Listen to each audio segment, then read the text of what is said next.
자, 현재 미국의 이 임상종양학회, 아스코라고 부르는 임상종양학회가 열리고 있습니다. 자, 과연 여기에서 어떤 우리는 투자의 힌트를 얻을 수 있을까요? 미국뿐만 아니라 한국 기업들에 대한 관련된 내용까지 저희가 준비를 해봤고요. 자, 그리고 오늘 밤 6월 7일이죠. 세계 최초의 알츠하이머성 치매 치료제 아두카누맙이 과연 FDA 승인을 받을 수 있느냐 마느냐, 이것이 또 결정이 됩니다. 여기에 관련된 내용들까지 이분들과 함께 살펴보도록 하겠습니다. 자, 케미컬 에너지 투자자문 차홍선 대표와 강혜경 제약시장 고문, 조성기 기술고문님 나오셨습니다. 어서 오세요. 예. 네, 안녕하세요. 감사합니다. 자, 먼저 그 차홍선 대표님, 지난 2주 동안 이제 자리를 비우셨으니까 그동안 어떤 일들이 있었는지 먼저 한번 정리해 주실까요? 예. 두 가지 순서로 말씀을 드릴게요. 하나는 간단하게 케미컬 업종에 무슨 일이 있었는지 글로벌로, 그 다음에 바이오 업종에 무슨 일이 있었는지 간단하게 말씀을 드리겠습니다. 케미컬 업종은 오늘은 좀 특별하게 2주 동안은 아니고 한 100년 동안 어떤 일이 있었는지 잠깐 이야기를 말씀을 드릴게요. 이게 그림을 보시면은 아시겠는데 이런 거 있습니다. 100년 전에 그 그림인데요. 푸른색은 뭐냐면은 그러니까 석유차에, 휘발유차, 경유차에 석유를 공급하는 엑슨모빌이 시가총액 추이고요. 파란색은 우리 투자자분들도 많이 좋아하실 것 같은데 테슬라 기업의 시가총액입니다. 전기차죠. 그래서 보면은 100년 전에는 100년 전에도 전기차가 세상을 지배를 했습니다. 지배를 했는데 엑슨모빌이라든지 석유차가 나오기 시작하면서 석유차가 과거 100년을 이제 지배를 했습니다. 지배를 했는데, 그래서 보면서 했는데 2010년에 보면은 이제 변곡점이 발생하기 시작합니다. 큰 그림을 보면. 그게 어떠냐면 2010년에 두 가지 일이 발생하는데요. 첫 번째는 한 14년에서 10년 사이 어떤 일이 벌어졌냐면, 첫 번째는 석유 쪽에서는 쉐일 오일이라는 그런 여러 가지 기술에 의해서 쉐일 오일을 발견하게 되는, 그러니까 채굴하게 되는 기술이 발견을 하게 됩니다. 그래서 공급이 조금 과잉 상태에 들어갔고요. 두 번째는 2010년에 보면은 보시면 알겠지만은 테슬라라는 전기차 기업이 다시 100년 전에 그 테슬라가 다시 등장하게 되는 계기가 되죠. 그래서 보면은 쭉 이렇게 엑슨모빌 같은 경우는 쭉 시가총액이 원을 그리면서 우하향했던 큰 그림으로, 단기적으로 그런 그림 말고요. 그 다음에 이제 테슬라 같은 경우는 지금 이제 엑슨모빌의 시가총액이 2배가 되는 그런 형태를 보이고 있었습니다. 그래서 요약해서 말씀드리면 이런 석유차하고 전기차가 싸우면서 어떤 일이 벌어졌냐면은, 그 다음 장 보시면 아시겠는데, 이게 원래 보면은 그 고래등 싸움에 새우등 터진다고 그러지 않습니까? 그런데 고래 두 마리가 엄청나게 석유차하고 전기차가 싸우면서 새우가 부자 되는 그런 형태가 됐습니다. 그게 뭐냐면, 그게 이제 화학기업들입니다. 화학기업들이 영업이익률이 과거 대비 예를 들어 많이 나올 때는 25%대까지 영업이익률이 높아지면서, 이렇게 아시아 기업들 같은 경우 석유가 없다 보니까 케미칼을 많이 증설했는데, 큰 그림 보면 빨간색이 옛날보다는 아웃퍼폼하는 그런 형태를 보였습니다. 그래서 원래 고래등 싸움에 새우가 부자가 돼가지고 화학 업종이 좋아졌는데, 아시아 화학만 좋아진 게 아니고 큰 그림으로 보면은 그 다음 장 보시면은 뭐 이렇게 라이온델 바셀이라든지, 여기 보면 웨스트레이크 케미컬 컴퍼니가 보면은 엑스모빌 같은 경우는 2010년을 기점으로 우하향을 했는데, 여기는 2010년을 기점으로 큰 그림 보면은 우상향을 하는 그런 형태를 보이고 있습니다. 역시 그 다음 장 보셔도 다우케미칼 같은 경우도 역시 사상 최고치를 갱신하는 그런 계기가 됐고요.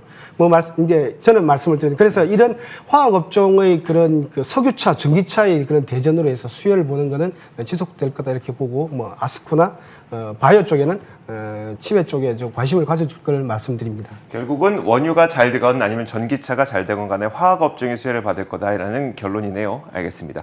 자, 이어서 이제 그 미국 임상종양학회 아스코에 대한 이야기를 나눠볼 텐데, 강혜경 고문님, 우리가 아스코에서 좀 어떤 투자의 힌트를 얻어볼 수 있을까요? 예, 먼저 이제 아스코, 우리가 큰 학회를 네네. 이제 바라볼 때는요.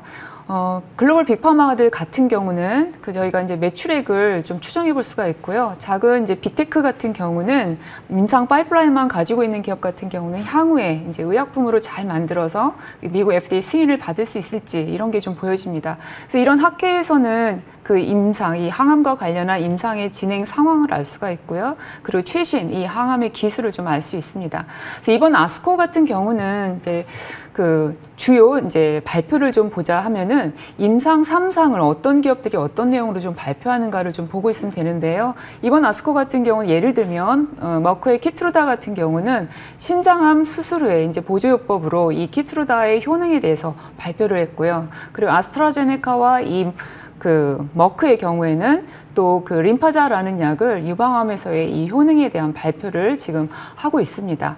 그래서 이제 이 킵트루다 같은 이제 경우도 이제 보면은 이렇게 그 적응증을 확대시키는 쪽으로 해서 이 매출액 추정이 이제 이렇게 가능하고요.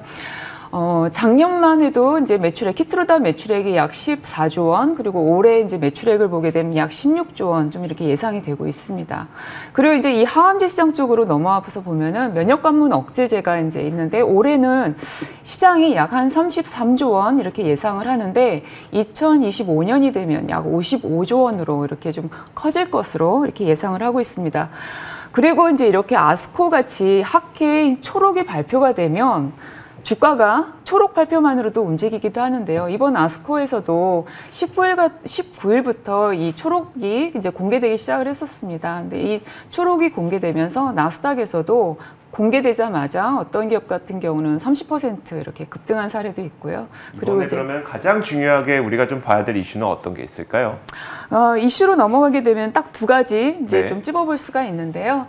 이슈는 이제 그 지금 항암제 트렌드는 면역관문 억제제, 그래서 그 면역 항암제에다가 면역 항암제를 병용하는 요법에 있어서 PD-1이나 PD-L1 말고 다른 그 타겟에 찾고 있는 중인데 이번에는 이제 옵디보의 그 렉스리를 병용한 이 치료요법에 대한 그 효능이 좀 발표가 된 게 이슈가 하나가 있고요. 그리고 동종세포 이 카티 치료제에 있어서 효능과 안전성에 대한 발표 이 두 가지가 있었습니다. 그래서 동종 카티 이러면 어려우실 수 있는데 현재 그 미국의 FDA 승인을 받은 거는 자가 카티 세포 치료제입니다. 그러니까 그 환자의 혈액에서 채취한 것을 다시 이제 환자한테 넣어주는 자가 카티 치료제인데 이번에는 그 기증자와 그 수혜자가 다른 거죠. 이런 동종 카티 세포 치료제가 자가 카티 그 세포 치료제만큼 효능을 나타내고 안전성에 대한 데이터가 나와서 주목을 더 끌고 있습니다. 알겠습니다. 조성기 기술고문님, 그러면 이제 국내 기업들이 아스코에서 발표할 내용 가운데 우리가 주목해봐야 될 게 있다면 어떤 게 있을까요? 예, 좀 간단하게 말씀드리면 대부분 표적 항암제인데요. 내부적으로 보면은 이제 상피세포 성장 인자 수용체 또는 변형세포 성장 인자 베타 수용체, 그다음에 파프라고 해서 DNA 복구 등 그 세포 사이클에 관련된 단백질 이런 것들을 표적으로 하는 저해제들이 대부분이고요. 또 하나는 이제 국제적인 트렌드에 따라서 결국은 종양 유전자 라스라든지 라프를 저해할 수 있는 그 표적 그 항암제 이런 것들이 그 발표가 됐고요. 또 어떤 하나는 기업들이 이번에 발표를 하게 됐죠? 네. 어떤 기업들이 이번에 발표를 하게 됐죠? 그 기전들은 이제 국제적인 그 트렌드를 따라가는 거고요. 다만 이제 좀 아직은 임상 2상 정도, 임상 1상 정도이기 때문에 좀 더 두고 봐야 될 것 같고요. 또 하나 좀 눈에 띄는 것은 그 펩타이드 약물하고 기존의 화학 항암제를 병용을 해서 췌장암에 대한 그 국내 임상 3상 결과를 발표한 제약사도 있었고요. 또 하나 이제 그 자궁경부암 인유두종 바이러스라고 하죠. 휴먼 파필로마 바이러스에 대한 그 백신을 개발해서 그 자궁경부암 환자에 대해서 실험한 경우도 있었습니다. 알겠습니다. 이번에 아스코에서 발표하게 되는 그리고 발표하고 있는 이 국내 기업들의 그 기술에도 좀 관심을 가져보시면 될 것 같고 아두카누맙의 미국 FDA 승인이 좀 예정이 되어 있습니다. 이거 과연 승인이 될지 안 될지 어느 누구도 예측할 수는 없는 상태이긴 한데 강혜경 고문님 현재 분위기는 좀 어떨까요? 지난주 이제 장 마감한 거를 보면 이 바이오젠이 5%까지 지난 금요일 날 이제 상승하고 이제 좀 마감을 했는데 장 끝나고 나도 또 상승하는 모습을 보여줬습니다. 이제 드디어 이제 6월 7일 오늘 이제 밤 미국 그 현지 시간으로 해서 이제 아두카누맙에 대한 이 결정이 나올 건데요. 그 예전에 그 저희가 이제 지난 방송에서 있어서는 두 개 설문조사에 대해서 말씀을 드렸죠. 의사 집단과 그리고 미국 증권시장에 대해서 반반이다 이렇게 말씀을 드렸는데 또 미국 FDA 자문위원회에 대한 결론이 작년에 있었을 때 그때 하도 이제 반대 의견이 많았기 때문에 우려를 하시는 분들도 있을 텐데요. 이 부분에 대한 거 한번 이제 이게 좀 더 도움의 말씀을 좀 드리자면 미국 FDA에서 이렇게 미국 그 FDA 그 자문위원회의 이 권고를 다 따라야 되는 건 아닙니다. 그래서 실제 희귀약품의 사례를 봤었을 때 그 독성을 나타낸다라고 했었지만 그래서 미국 FDA에서는 그 자문위원회에서는 반대를 했지만 미국 FDA에서는 승인이 난 사례도 있기 때문에 때문에 이제 드디어 이제 곧 이제 결과가 발표되겠지만 이런 부분 참고해서 좀 보시면 좋을 것 같습니다. 네, 알겠습니다. 자, 이렇게 FDA가 과연 아두카누밥을 승인하게 될지 오늘 밤에 지켜보시면 될 것 같고, 아스코에서는 유한양행과 한미약품 등 국내 11개 기업이 현재 참여를 해서 연구 발표를 하고 있습니다. 자, 지금까지 케미컬 에너지 투자자문과 함께 이야기를 나눴고요. 굿모닝 글로벌도 여기서 마치도록 하겠습니다. 감사합니다.